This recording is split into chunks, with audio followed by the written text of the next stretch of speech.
ناظرین، true fact channel میں آپ کو خوش آمدید۔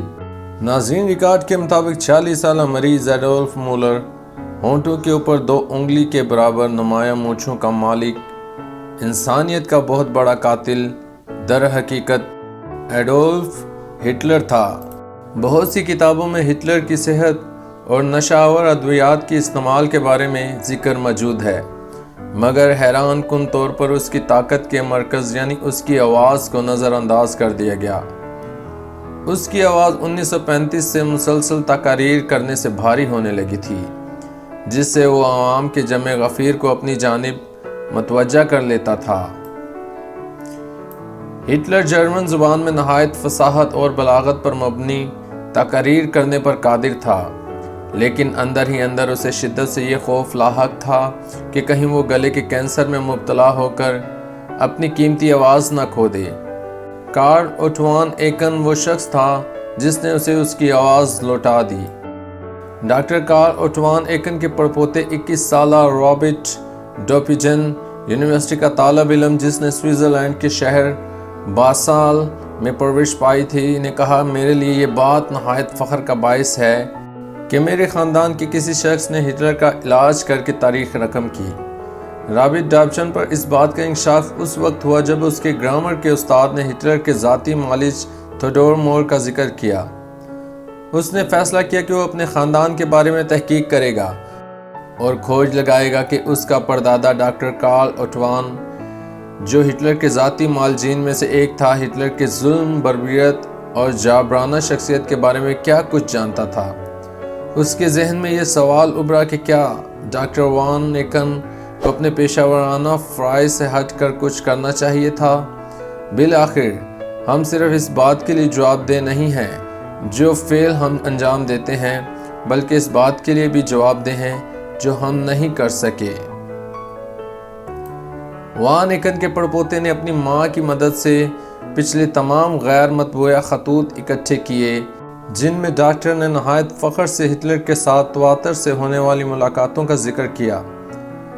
ڈاکٹر وان نے دوسرے تمام لوگوں کی نسبت ہٹلر سے دیرینہ اور قریبی مراسم استوار کر لیے۔ اس مقصد کے لیے اس نے اپنے پیشہ ورانہ مستقبل کو بھی داؤ پر لگا دیا۔ وہ جھک کر اس کے گلے کا معائنہ کرتا، مگر نسلی امتیاز اور تفاخر کے اس بت سے آنکھیں چرا لیتا۔ اس نے جرمنی کے شہر کیل سے کان، ناک اور گلے کے علاج کی تعلیم اور تربیت حاصل کی۔ ہٹلر کے اسسٹنٹ اور وفادار ساتھیوں نے ڈاکٹر وان ایکن کی سیاسی وابستگی کو خوب جانچنے کے بعد اسے اپنے طبی آلات شارپ بلیڈ کے ساتھ ہٹلر کے گلے کا سامنا کرنے کی اجازت دی۔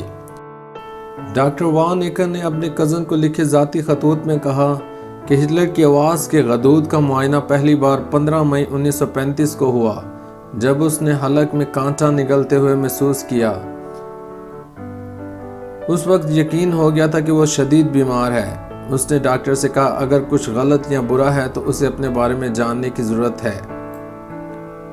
ڈاکٹر وان ایکن نے اپنے اور ہٹلر کے درمیان ہونے والے مکالمے تحریر کیے، جو ظاہر کرتے ہیں کہ ہٹلر نے کیسے اس کے طبی مشوروں کے سامنے سر جھکا دیا۔ ہٹلر اپنی آواز کی طاقت سے بخوبی آگاہ تھا، جو اس نے اپنے سیاسی سفر کی ابتدا میں عوام کو مجتمع کرنے میں استعمال کی۔ سیاسی مقاصد کے حصول کے لیے عوام سے براہ راستہ خطاب کرنا اعلیٰ تحریریں لکھنے سے زیادہ عمدہ اور نتیجہ خیز عمل ہے۔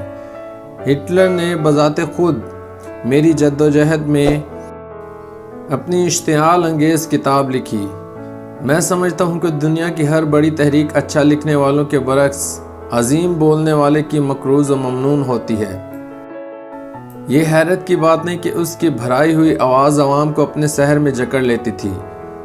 وہ اپنی آواز کے اتار چڑھاؤ سے اپنے مختصر جملے کے آخری حصے میں عوام کو اپنے پیغام کا اشارہ دے دیتا۔ اس کے دل دہلا دینے والے الفاظ کی شدت تمام لوگ محسوس کرتے تھے۔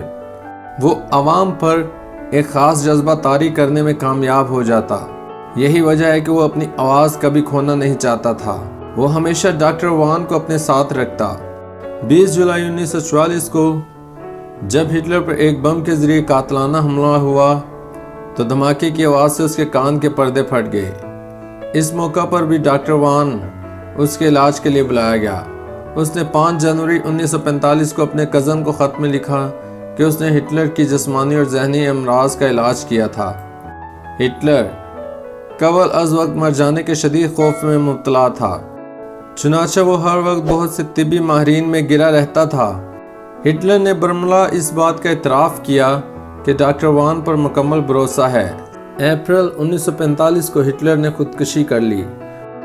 جب اس کی لاش کا جلا ہوا ڈھانچہ اس کی موت کی تصدیق کے لیے قبضے میں لیا گیا تو اس کے ڈاکٹر وان کو ہی پیش کیا گیا کہ وہ ہٹلر کے دانت دیکھ کر چیک کرے کہ وہ ہٹلر ہی ہے، مگر اس نے یہ معاملہ ہٹلر کے پرانی ذاتی دانتوں کے معالج کو سونپنے کا مشورہ دیا۔ یوں وان کے ہٹلر سے برسوں پرانے تعلقات ختم ہو گئے۔ دوسرے جنگ عظیم کے خاتمے کے بعد امریکی اور روسی تفتیش کاروں نے ڈاکٹر وان سے پوچھا کہ اس کے پاس موقع تھا کہ وہ ہٹلر کو ختم کر دیتا، مگر اس نے ایسا کیوں نہ کیا؟ اس سوال کے جواب میں ڈاکٹر وان نے کہا، میں اس کا معالج تھا، قاتل نہیں۔ اس کے بعد بھی جب کبھی ہٹلر کے موضوع پر بات ہوتی تو اس کا جواب ہمیشہ یہی ہوتا۔ ناظرین، اگر آپ کو ہماری یہ ویڈیو پسند آئی ہو تو لائک، سبسکرائب اینڈ شیئر ضرور کیجیے۔ شکریہ۔